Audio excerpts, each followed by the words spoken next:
They called her the family stain. For 21 years, Vela Morn survived in the shadows of her 3 older brothers, treated not as kin, but as a burden to be hidden, beaten, and starved into silence. She was the wolf-less daughter of a once proud bloodline, the shameful secret of the Hollowfang pack. Her brothers told the world she was simple-minded. They told her she was worthless. But they didn't know what slept coiled in her marrow. They didn't know that the bruises they left on her skin were feeding something ancient and hungry. When her brothers sell her to the enemy Alpha to settle a blood debt, they think they're discarding trash. They don't realize they've just handed a weapon of extinction to the one wolf in the realm who has been dreaming of her face since the moment he was born. Get ready, because the Crimson Wolf is about to wake, and the brothers who sold her will learn that some debts can never be repaid. The Hollowfang pack house sat on the edge of the Wraithwood forest, a sprawling stone manor that had seen better centuries. The walls were cracked, the gardens were dead. And in the basement, where the servants once stored wine, Vela Morn was scrubbing bloodstains from the floor. Her brothers had hosted a gathering the night before. Pack warriors, gambling, drinking, and fighting. One of them had split another's skull open over a dice game. No one bothered to clean it. That was Vela's purpose. She worked on her hands and knees, using a rag so old it was more whole than fabric. Her fingers were numb from the cold water. Her knees ached against the stone. She was 21, an age when most she-wolves had already found their mates and born their first pups. But Vela had never shifted. She had never heard her wolf's voice. She was, according to her eldest brother Haldrick, an evolutionary mistake. Still at it? The voice came from the stairs. Vela didn't look up. She knew that voice. It belonged to Fenric, the middle brother, the one who never raised his fists but whose words cut deeper than claws. Almost finished, she whispered. Fenric descended the stairs slowly, his boots clicking against each step. He was lean where Haldrick was thick, handsome in a cold, angular way. He crouched beside her, tilting his head as if examining an insect. You missed a spot. He pointed to a section she had already cleaned twice. Do it again. Vela swallowed her protest and moved the rag to the indicated spot. Good girl. Fenric smiled. You know, I've always wondered what Mother saw in you. She died bringing you into this world, and for what? A defective runt who can't even shift. He stood, brushing imaginary dust from his trousers. Father should have drowned you at birth. Would have saved us all the embarrassment. He left without another word, his footsteps fading up the stairs. Vela sat frozen, the rag clenched in her white-knuckled fist. She would not cry. Tears were weakness, and weakness in the Hollowfang pack was an invitation for pain. She finished the floor and crept upstairs to the kitchen, hoping to find scraps before the cook threw them to the dogs. But the kitchen was not empty. All 3 of her brothers were seated at the table, and they were arguing. Haldrick, the eldest, was a mountain of muscle with a permanent scowl carved into his face. He had their father's brutal features and their father's brutal temper. Beside him sat Fenric, picking at his nails with a knife, and at the end of the table, looking like he wished he were anywhere else, was Torvin, the youngest brother. Torvin was the only one who had never struck her. He simply pretended she didn't exist. In some ways, that hurt more. We don't have the gold, Haldrick was growling. The Ironvale Dominion wants 50,000 crescents by the new moon, or they march on our territory. Then we fight, Fenric said lazily. Fight? Haldrick slammed his fist on the table. Their alpha has 10,000 wolves. We have 800. It would be a slaughter. Then we negotiate, Torvin offered quietly. Offer them something else. Land. Timber rights. They don't want land. Haldrick's voice dropped, his eyes shifting toward the doorway, toward Vela. She froze. They want a bride. The silence that followed was suffocating.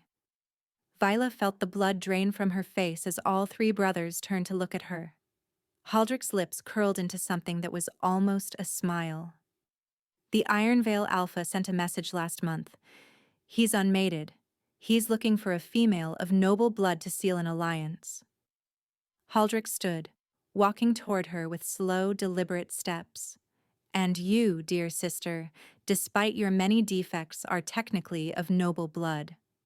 No. The word escaped before Viola could stop it. Please, you can't. Can't? Fenric laughed. Who's going to stop us? Your imaginary wolf? Haldrick grabbed her arm, his grip crushing. You'll do what you're told, Runt. For once in your miserable life, you'll be useful to this family. Viola looked at Torvin, her eyes pleading. He looked away. And in that moment, something deep inside her chest stirred. Not her heart. Something older. Something that had been sleeping for 21 years. It opened one eye. 3 days later, Vela stood at the northern border of Hollowfang territory, her wrists bound with silver-threaded rope that burned her skin. She wore a thin gray dress, unsuitable for the bitter wind that howled across the frozen plains. Her brothers had not given her a coat. They had not given her a farewell. Haldrick stood to her left, his arms crossed, watching the tree line with barely concealed impatience. Fenric was to her right, examining his reflection in a pocket mirror. Torvin lingered behind, silent as always. Where are they? Haldrick muttered. The message said dawn. Perhaps the great Alpha King is having second thoughts, Fenric drawled. Can't imagine why. We're offering him such a prize. He shot a mocking glance at Viola. She kept her eyes forward, refusing to give him the satisfaction of a reaction. The dawn mist was thick, rolling between the ancient pines like something alive. Vela's breath came in short puffs of white vapor. Her feet were numb inside her worn boots. If she died of exposure before the Iron Veil wolves arrived, she wondered if her brothers would even notice. Then she felt it. A pressure in the air. A weight that seemed to press down on her lungs. The temperature dropped another 10 degrees, and the mist began to part. Figures emerged from the forest. They moved in perfect formation, silent as shadows, their black tactical armor absorbing the pale morning light. There were at least 30 of them, each one radiating a predatory stillness that made Haldrick take an involuntary step backward. But it was the man at the center who stole Vela's breath.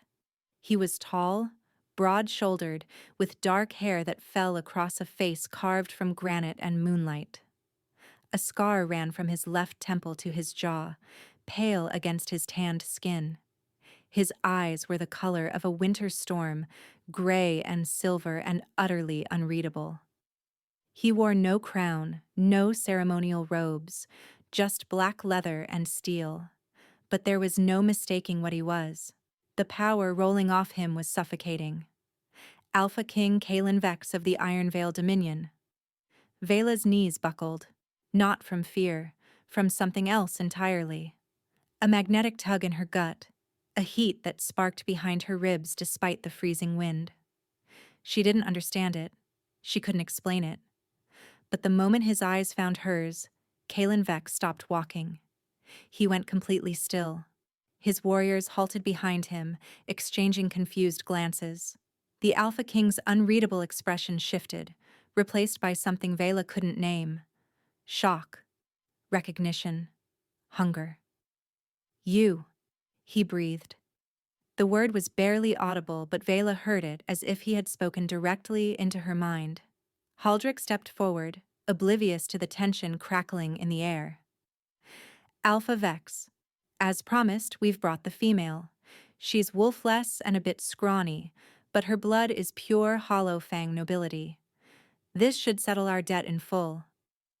Kalen didn't look at him.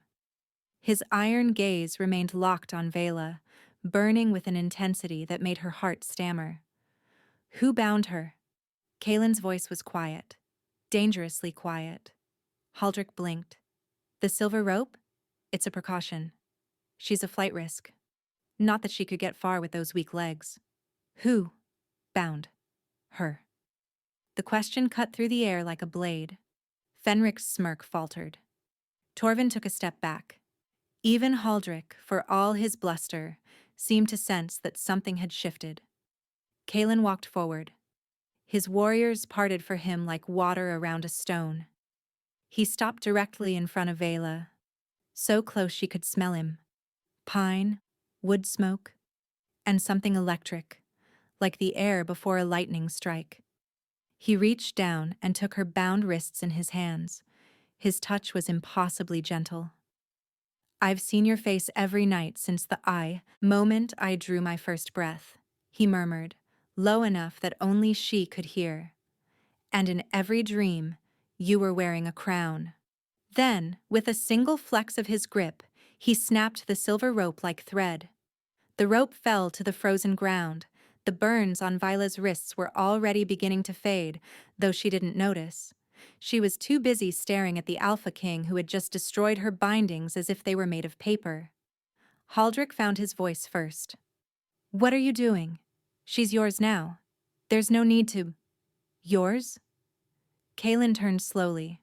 The movement was unhurried, almost lazy, but the threat beneath it was palpable. "You speak as if she were livestock."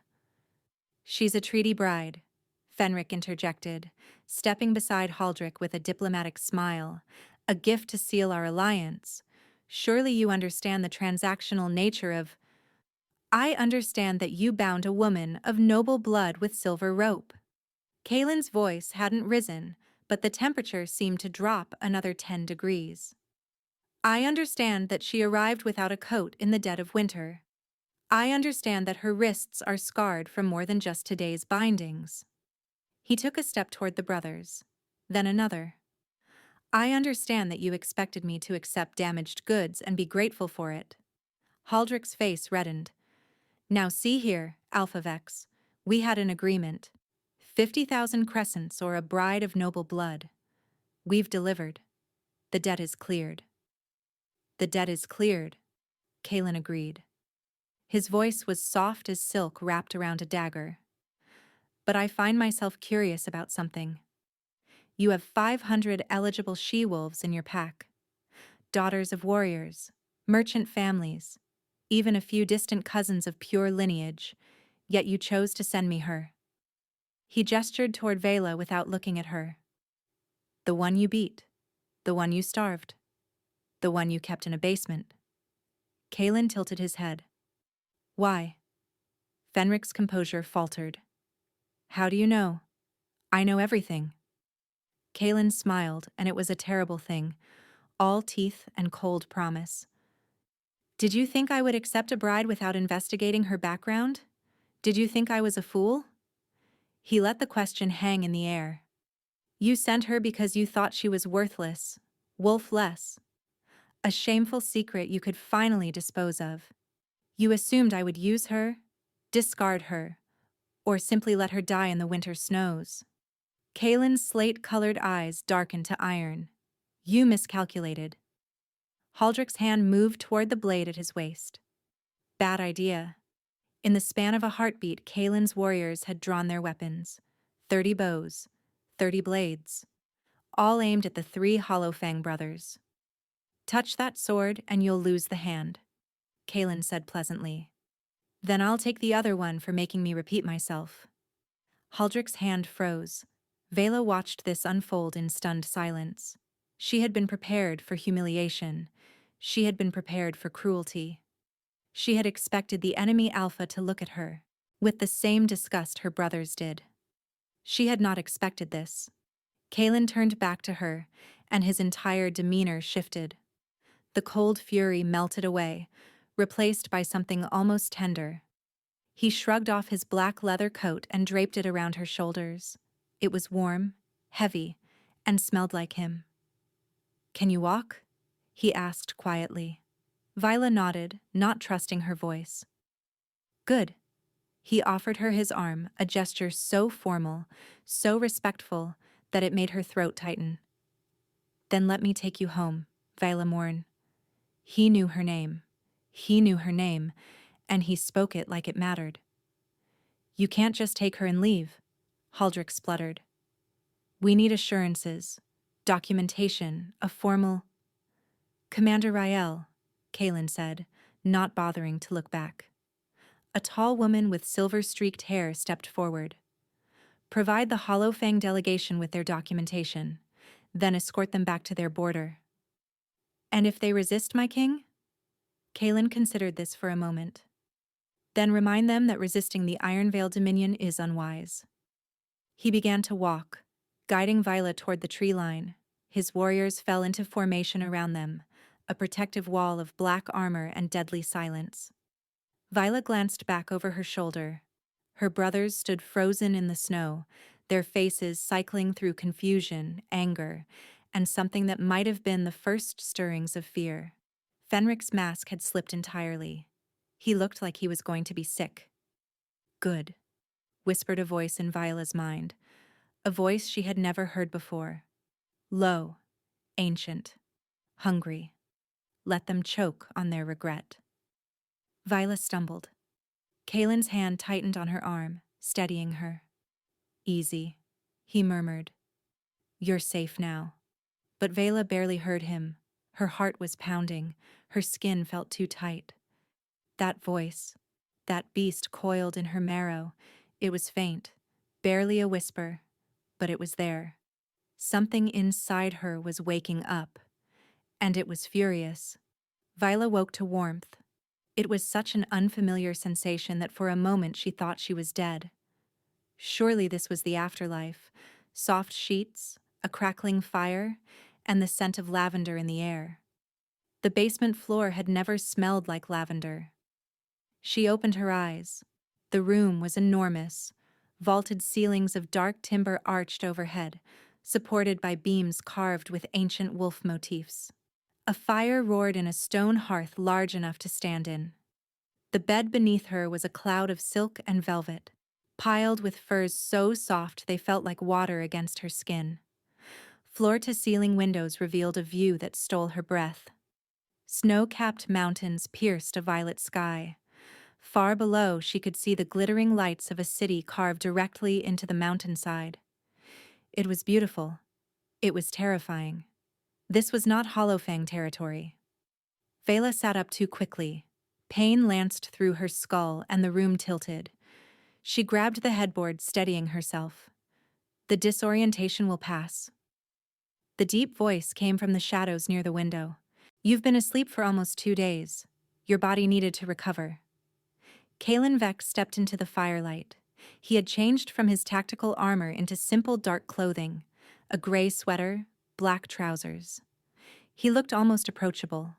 Almost. The scar on his face caught the flickering light as he moved to a small table and poured water from a crystal pitcher.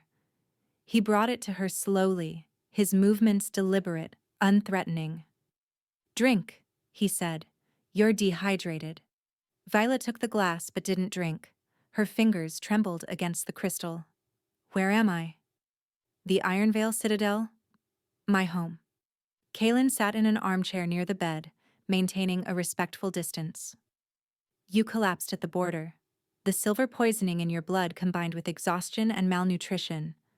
My healers were concerned. Silver poisoning? The rope your brothers used wasn't ordinary silver. Kaelin's jaw tightened. It was alloyed with wolfsbane extract. Prolonged contact causes the metal to leach into the bloodstream. Another few hours and you would have suffered permanent nerve damage. Viola stared at the fading burns on her wrists. Her brothers had known. They had to have known. Why do you care? The question came out sharper than she intended. I'm just a treaty bride, a transaction. You said so yourself. I said your brothers saw you as a transaction. Kaelin leaned forward, resting his elbows on his knees. I never did. The firelight danced in his gunmetal stare. Vela felt that strange tether again, the inexplicable heat behind her ribs that defied explanation. You said something at the border, she whispered. You said you'd seen my face. In dreams. Since you were born. Kaelin was silent for a long moment. When he spoke, his voice was rough, as if the words cost him something.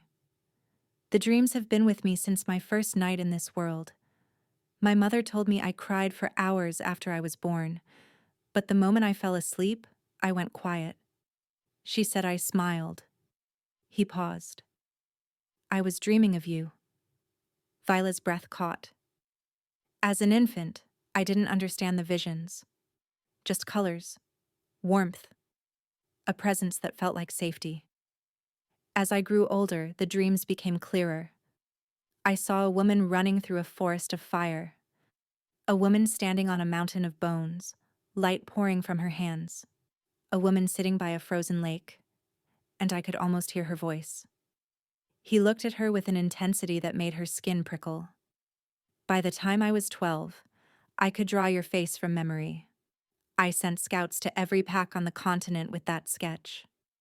No one recognized you. I began to think you were a ghost, a prophecy that would never come true. His voice dropped. Then I received your brother's offer, and the sketch they included matched perfectly. Vila set the water glass on the bedside table. Her hands wouldn't stop shaking. That's impossible. Dreams don't work like that. You're lying. I have no reason to lie to you. Everyone has reasons to lie. Vela pulled the furs up to her chin, a pathetic barrier between herself and this impossible man. You're the enemy. Your pack and mine have been at war for 3 generations, and now you expect me to believe you've been dreaming about me like some kind of fated? She stopped herself. The word hung in the air, unspoken but deafening. Mate. Kaelin didn't flinch. I don't expect you to believe anything yet, Vila. I only expect you to listen. He stood, walking toward the door. At the threshold, he paused. Tomorrow, my council's historian will visit you. There are things you need to know about your bloodline, things your brothers clearly kept from you. He glanced back over his shoulder. Things that will explain why a wolfless woman has been haunting the dreams of an alpha king since the day he was born. He left, closing the door softly behind him. Vila sat in the enormous bed, surrounded by luxury she had never known, and felt the thing behind her ribs stir again. That presence, that voice. It wasn't words this time, it was a feeling. Recognition. The historian arrived at midday. Her name was Thessaly Orin, and she was ancient in the way that only wolves who had lived through centuries could be. Her face was a map of wrinkles, her hair pure white, but her eyes were sharp as obsidian chips. She carried a leather satchel stuffed with scrolls and a single black lockbox. Vela sat across from her in the sitting room adjacent to her chambers. She had been given new clothes, soft wool trousers and a fitted tunic of deep burgundy. It was the finest thing she had ever worn. You are afraid, Thessaly observed, lowering herself into a chair. Good. Fear means you are paying attention. I'm not afraid, Vila lied. I'm confused. Your king claims he's been dreaming about me since birth. He claims I have some hidden bloodline. None of this makes sense. Thessaly smiled, revealing teeth that were slightly too sharp. It will. But first, tell me what you know of your mother. Vela hesitated. Nothing. She died when I was born. My father never spoke of her. My brothers said she was a low-ranking Omega from a minor pack. Nothing special. Your brothers are liars. Thessaly opened her satchel and pulled out a rolled parchment, yellowed with age. Your mother was not low-ranking. She was not from a minor pack. And she was certainly not nothing special. She unfurled the parchment. It was a genealogical chart, branches and names spreading like roots across the page. At the very top, inscribed in red ink, was a symbol Vila didn't recognize. A crescent moon dripping 3 drops of blood. The crimson lineage, Thessaly said, the original ruling bloodline of our kind. They predate the pack system, the alpha hierarchy, even the mate bond as we know it. They were conduits of the blood moon, wolves who could channel the raw power of our goddess. Vela stared at the symbol. Her heart was hammering. That's mythology. Children's stories. History becomes mythology when it suits those in power to forget it. Thessaly traced her finger down the chart, stopping at a name near the bottom. Seraphine Veloth. Your mother. The name hit Vela like a physical blow. She had never known her mother's name. Her brothers had never told her. Your mother was the last surviving heir of the Crimson lineage, Thessaly continued. She fled her own pack when she was 17, after a faction called the Hollow Flame murdered the rest of her family. She changed her name, hid among the lower ranks, and eventually mated with your father, a brute who had no idea what treasure he had claimed. Vela's mouth was dry. If my mother was so powerful, why didn't she fight back? Why did she die giving birth to me? Thessaly's expression darkened. Because someone poisoned her. Someone who knew what you would become if you were allowed to develop naturally. She opened the black lockbox. Inside, nestled in red velvet, was a small vial of dark liquid and a silver medallion engraved with the blood drop crescent. Wolfsbane compound, Thessaly said, holding up the vial. We found trace amounts in your bloodstream during your treatment, but the concentration suggests you've been ingesting it for years. Decades, perhaps. The room seemed to tilt. Viola gripped the arms of her chair. Your brothers have been poisoning you since you were an infant, Thessaly said flatly, keeping your wolf in a coma, keeping you weak, controllable, and ignorant of your own power. No. Viola shook her head. That can't be right. Why would they? Because a fully awakened crimson wolf could tear their pack apart with a thought. Thessaly's voice was hard as iron. Because you are not a defective Omega, Vela Morn. You are a weapon of extinction wrapped in human skin, and your brothers knew it. Thessaly leaned forward, her ancient eyes gleaming. There is more. The Crimson Wolves were known for two gifts. The first was destruction, raw, devastating power that could level mountains.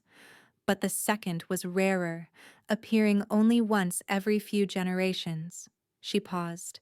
The gift of restoration, the ability to heal wounds, purge poisons, even pull souls back from the edge of death. Vela's breath caught. You think I have this gift? I think you have both. Thessaly's voice was reverent. You are the first Crimson heir in 800 years to carry the full bloodline, destroyer and healer, death and life. The door opened. Kalen walked in, his expression unreadable. You've told her, he said to Thessaly. It wasn't a question. She needed to know. Thessaly gathered her materials. What happens next is your conversation, my king. She left, and the silence that followed was suffocating. Kalen crossed the room and knelt in front of Vela's chair, bringing himself to her eye level. It was such an unexpected gesture of humility that it broke through her spiraling panic. I know this is overwhelming, he said quietly. I know you have no reason to trust me. I am the enemy your brothers warned you about your entire life. Then why are you helping me? Viola's voice wavered. What do you want from me? I want to help you become what you were always meant to be. Kalen held her gaze. The wolfsbane is leaving your system. Your wolf is waking up. But if you shift without training, without control, you could hurt yourself or others. You could level this entire citadel. He extended his hand, palm up. Let me train you. Let me show you how to harness this power instead of being consumed by it. And when you're ready, when you're strong, you can decide what to do with it. Stay here. Leave. Return to your brothers and burn their house to the ground. A ghost of a smile crossed his face. I would recommend the third option, personally. Viola looked at his outstretched hand. She thought of the basement, the cold, the hunger, the rope burns. She thought of Fenric's cruel smile and Haldric's crushing grip and Torvin's cowardly silence. She thought of her mother, murdered before she could even hold her daughter. The caged wolf inside her pulsed, agreement, anticipation. Vela reached out and took Kaylin's hand. "Teach me," she said. "Teach me how to make them regret ever touching me." 2 weeks passed. 2 weeks of training, of pushing her body beyond limits she didn't know she had. 2 weeks of Kaylin teaching her to fight, to sense the boundaries of her own aura, to coax the sleeping beast inside her toward wakefulness without letting it explode. 2 weeks of meals that actually filled her stomach. 2 weeks of sleeping in a real bed. 2 weeks of people looking at her with respect instead of disgust. It was the happiest Vela had ever been, and that terrified her more than anything. She stood in the Citadel's training courtyard, sweat dripping down her temples despite the freezing air.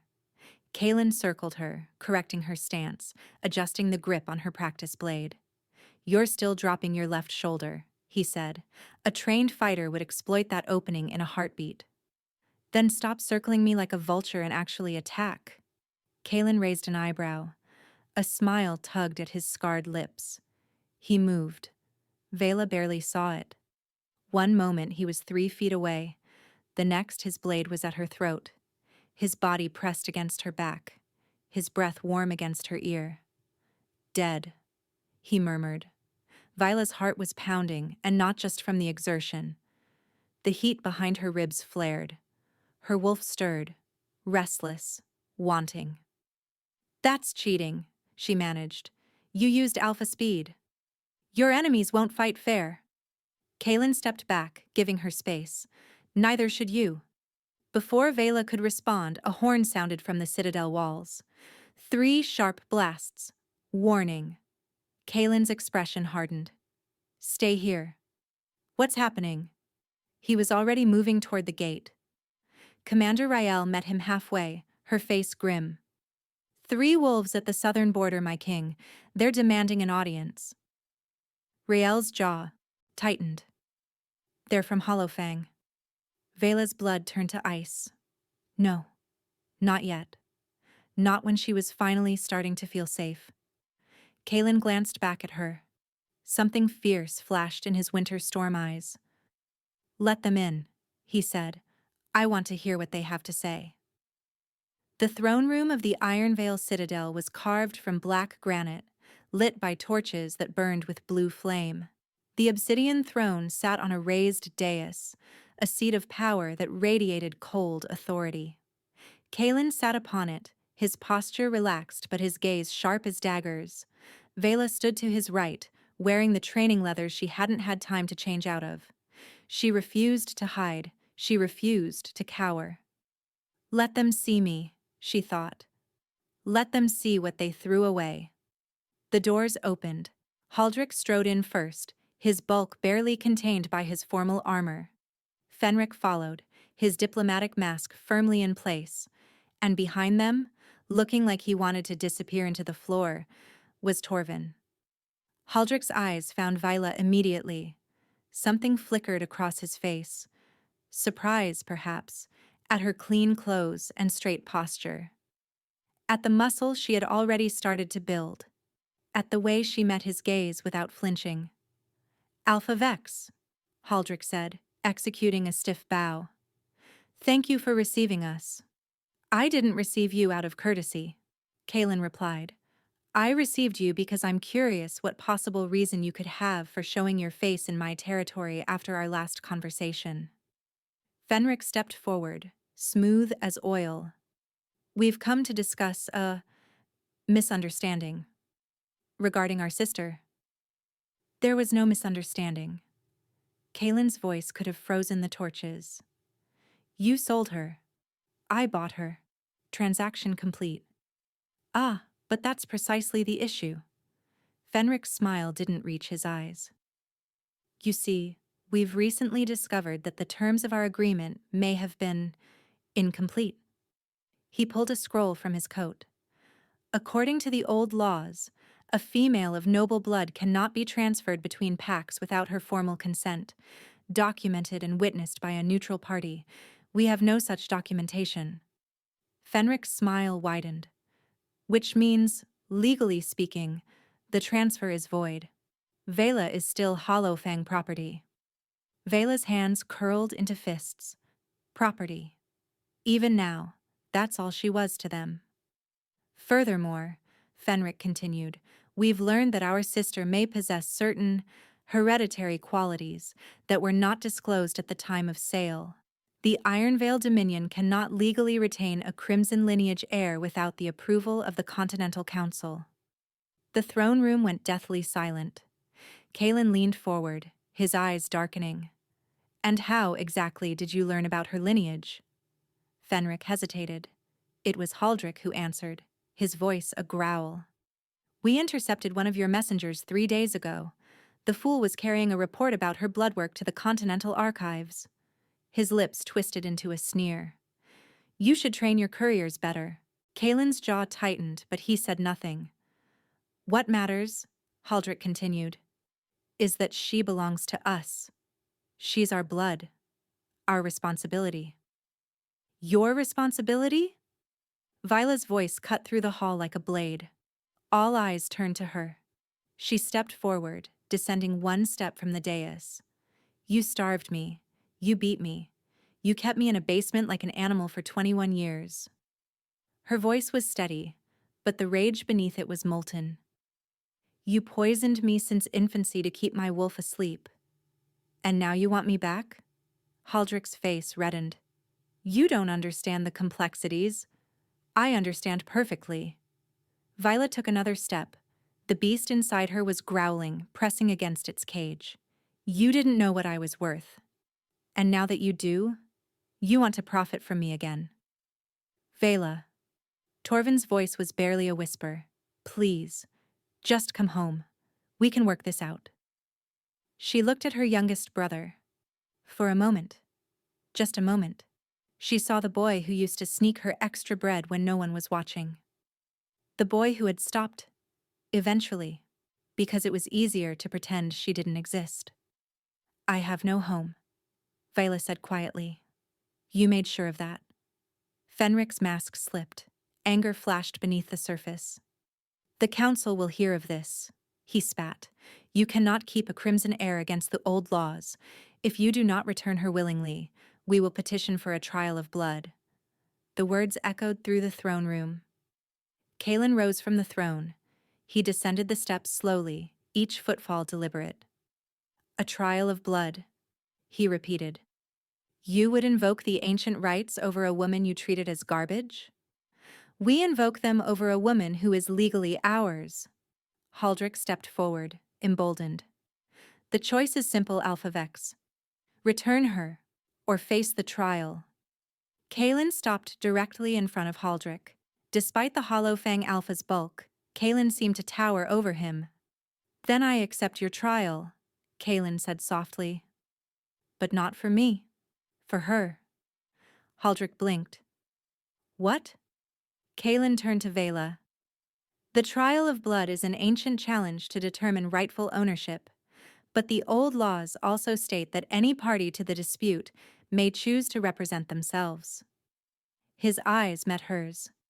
You don't have to do this, Vila. I can fight for you. I will win. Vela looked at her brothers.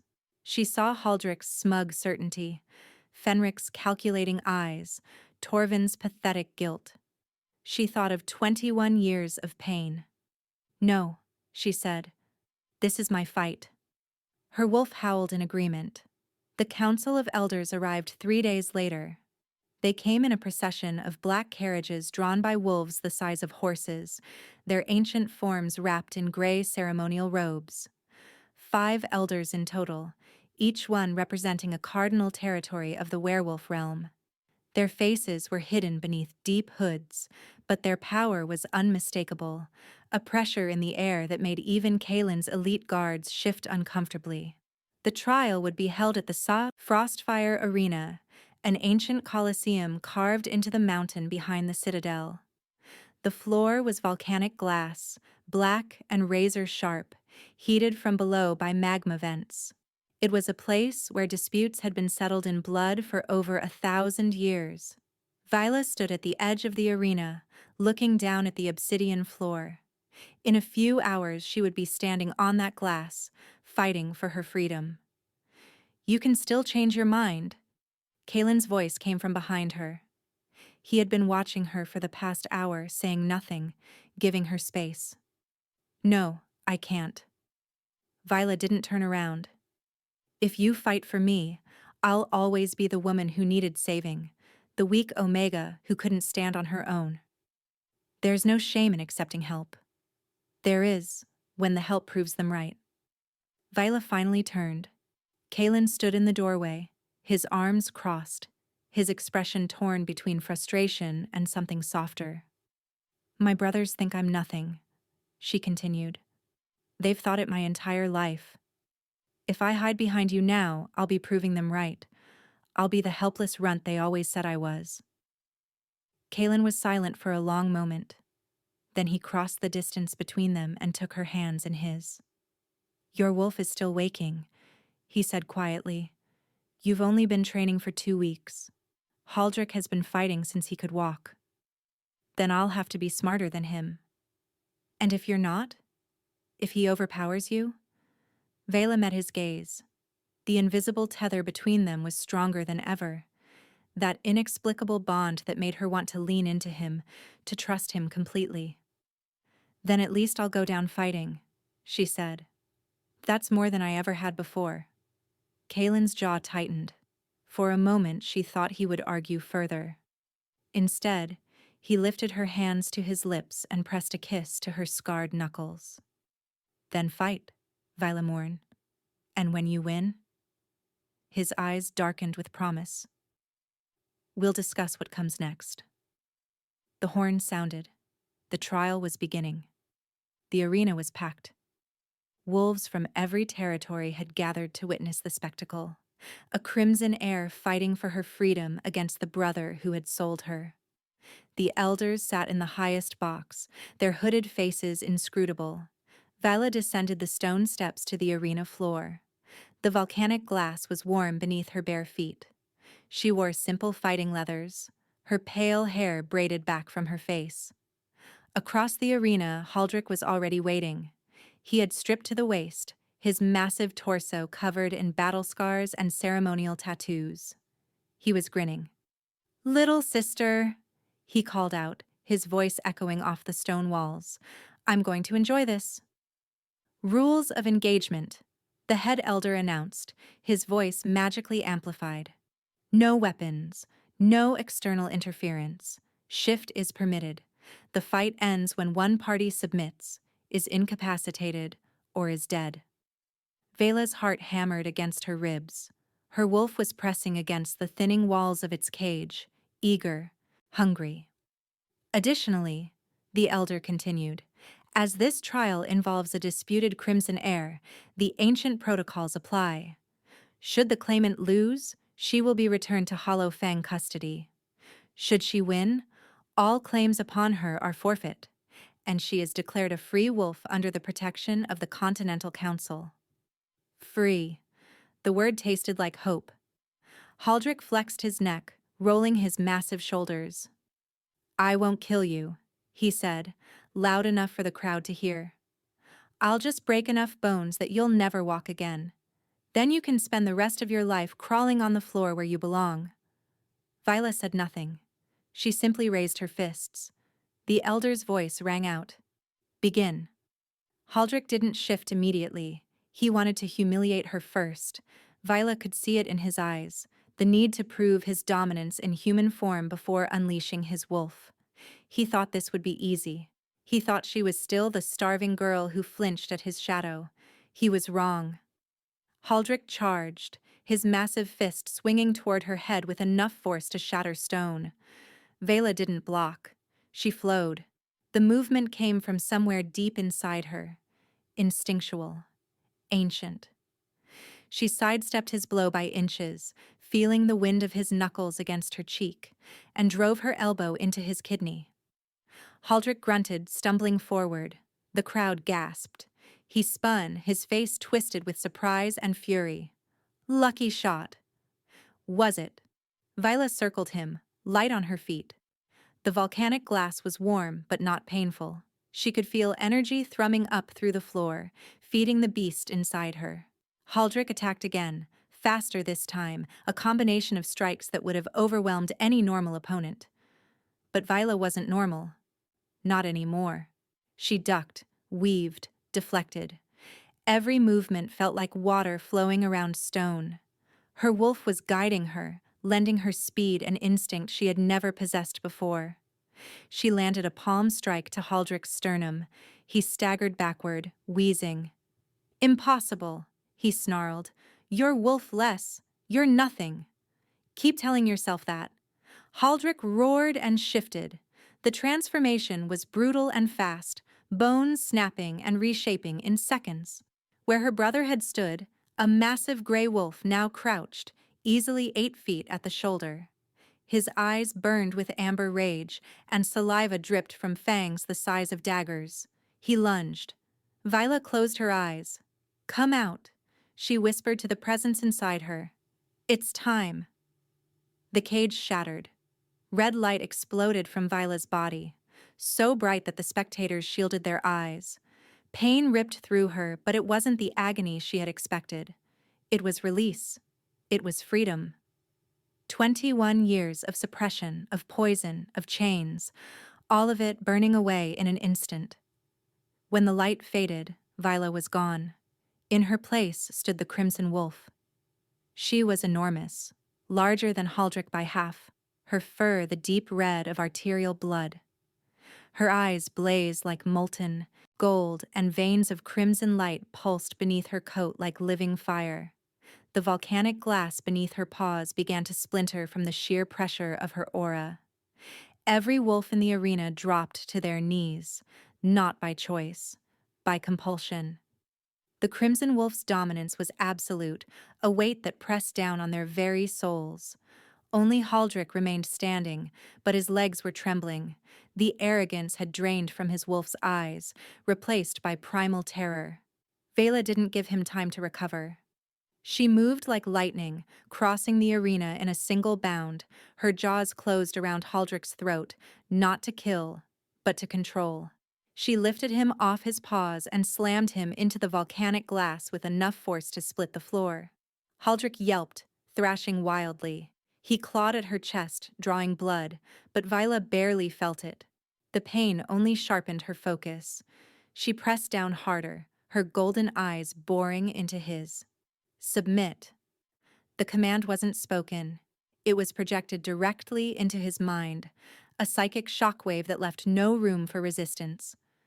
Haldrick's wolf went limp. A pitiful whine escaped his throat. His tail tucked between his legs and his head turned, exposing his jugular in the ultimate gesture of surrender. The crowd was silent. Then a single howl rose from the stands, a salute to the victor. Others joined, and within seconds, the arena was filled with the sound of 500 wolves acknowledging her dominance. Viola released her brother and stepped back. She shifted to human form, standing naked and bloodied on the fractured glass. Kalen was already vaulting over the arena wall, his coat in hand. He wrapped it around her before the crowd could gawk, pulling her against his chest. "You did it," he breathed. "You actually did it." Viola looked down at Haldrick, who was shifting back to human form, curled in a fetal position, sobbing. "I submit," Haldrick gasped. "I submit. She's free. She's free." The head elder rose from his seat. "The trial is decided. Vela Morn is declared a free wolf, bound to no pack, protected by the Continental Council." His ancient voice carried across the arena. "All claims from the Hollow Fang pack are hereby forfeit." Vela sagged against Kalen, exhaustion crashing over her. But before she could speak, a scream cut through the cheering. Fenric. He had drawn a blade, a short silver dagger that gleamed with poison. He was sprinting toward the arena floor, his diplomatic mask completely gone, replaced by murderous desperation. "If I can't have her, no one will." He threw the dagger. Time seemed to slow. Viola saw the blade spinning toward her heart. She was too exhausted to move, too drained to shift. But Kalen moved. He spun, putting his body between her and the blade. The dagger sank into his shoulder with a sickening thunk. Kalen staggered but didn't fall. He looked down at the poisoned blade protruding from his flesh, then up at Fenric, who had frozen mid-stride. That, Kalen said, calmly, was a mistake. His guards were on Fenric in seconds, forcing him to his knees, but Viola wasn't looking at her brother. She was looking at the black vein spreading from Kalen's wound, the poison racing toward his heart. "No," she whispered. "No, no, no." She pressed her hands against his chest, and without understanding how, she reached inside herself and pulled. Crimson light flowed from her palms into his body. The black veins began to retreat, burning away under the onslaught of her power. Thessaly's words echoed in her mind, destroyer and healer, death and life. Kalen gasped, his eyes widening. The dagger was pushed out of his flesh by an invisible force clattering to the ground. The wound sealed itself, leaving only a faint scar. Viola collapsed against him, utterly spent. "How did you do that?" Kalen breathed. "I don't know," she whispered. "I just couldn't let you die." Above them, the elders were conferring rapidly. The head elder's voice rang out once more. "The Crimson Wolf has demonstrated the gift of restoration, a power not seen in over 800 years. His hood turned toward Vela. "This changes everything." Fenric was dragged to the dungeons. Haldric was escorted to the border under armed guard, banished from all allied territories for 10 years. But Torvin remained. He knelt before Vela in the Citadel's great hall, his head bowed, his shoulders shaking. "I'm sorry," he whispered. "I knew it was wrong. I knew what they were doing to you, and I said nothing." Viola looked down at the brother who had pretended she didn't exist. The brother who had let her starve, let her suffer, because it was easier than standing up. "Why are you here, Torvin?" "Because you deserve an apology. And because—" He swallowed hard. "Because I came to warn you." Kalen stepped forward, his newly healed shoulder rolling beneath his shirt. "Warn us about what?" Torvin looked up, and there was genuine fear in his eyes. "The Hollow Flame, the faction that killed your mother." He looked at Viola. "They know you've awakened. They're coming. They've been waiting for this moment for 21 years. A cold wind seemed to sweep through the hall. "How many?" Kalen demanded. "Hundreds, maybe 1,000. They've been hiding in the ashlands, building their forces." Torvin's voice faltered. "They believe the Crimson bloodline is an abomination. They won't stop until every trace of it is destroyed." Vela felt the familiar stirring in her chest. Her wolf was growling, not with fear, but with anticipation. Let them come. A horn sounded from the walls, then another, then a dozen. Commander Riel burst through the doors, her face pale. "My king, the eastern perimeter has been breached. An army is marching through the Shadow Pass. They're wearing silver masks." "The Hollow Flame." Kalen's expression hardened. He turned to Viola, his eyes searching her face. "You don't have to fight. You've already proven yourself. You can stay here, where it's safe." Vela thought of her mother, dying alone, unable to protect her daughter. She thought of 21 years of poison, of beatings, of being told she was worthless. She was done hiding. "Give me a sword," she said, "and point me toward the enemy." The battle was chaos. The Hollow Flame had breached the outer walls with explosives, pouring into the citadel like a tide of silver and steel. Their wolves were rabid, feral, driven by fanatical hatred. They didn't fight to win. They fought to destroy. Vela moved through the carnage like a crimson ghost. She had shifted fully, her massive form tearing through enemies with brutal efficiency. But for every flame soldier she killed, 2 more seemed to take their place. At the center of the invasion stood their leader, a towering figure in ornate silver armor, wielding a staff topped with a black crystal that pulsed with corrupt energy, Vorthax the Purifier. He had been hunting the Crimson bloodline for decades. He had killed Vela's grandparents, her aunts, her uncles. He had ordered the poison that had kept her wolf asleep, and now he was here to finish the job. There you are, Vorthax's voice echoed across the battlefield, amplified by dark magic. The last little ember of a dying fire. I'm going to enjoy snuffing you out. He raised his staff and unleashed a beam of black energy directly at Vela. She dodged, but barely. The beam struck the wall behind her, and the stone simply ceased to exist, vaporized into nothing. Vela shifted back to human form, gasping. Her wolf was powerful, but this magic was something else entirely. Something ancient and wrong. Vorthax advanced, his staff charging for another blast. Your mother begged, you know, he said conversationally. When my agents poisoned her, she begged for your life, promised to give up her power, her heritage, everything. And we let her think we agreed. He smiled beneath his silver mask. Then we poisoned you anyway. Something inside Vela snapped. Not the cage this time, the limiter on her soul. She stopped fighting the power. She stopped trying to control it. She let it consume her entirely. Crimson light erupted from her body, brighter than the sun, hotter than the volcanic glass. Her eyes became twin stars. Her voice became the voice of a goddess. You killed my mother. The words weren't spoken. They were carved into reality itself. Vila raised her hand. Vorthax tried to fire his staff, but the black crystal shattered before he could complete the motion. He was lifted off his feet by an invisible force, his armor crumpling like paper. You poisoned me. You stole my childhood. You made me believe I was worthless. Her fist closed. Vorthax screamed as the pressure increased. His bones began to shatter. His mask disintegrated, revealing a face twisted in agony and terror. And now, Vela whispered, her voice echoing with ancient power, you will pay. She opened her hand. Vorthax exploded into crimson ash, the remaining hollow flame. Soldiers froze. Then, as one, they dropped their weapons and fled into the night. Vela swayed, the divine light fading from her skin. She collapsed, but Kaelin caught her before she hit the ground. I've got you, he murmured, pulling her close. I've always got you.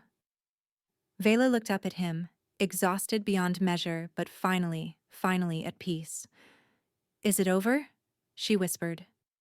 Kaelin pressed his forehead to hers. The war is over, he said softly. But our story is just beginning.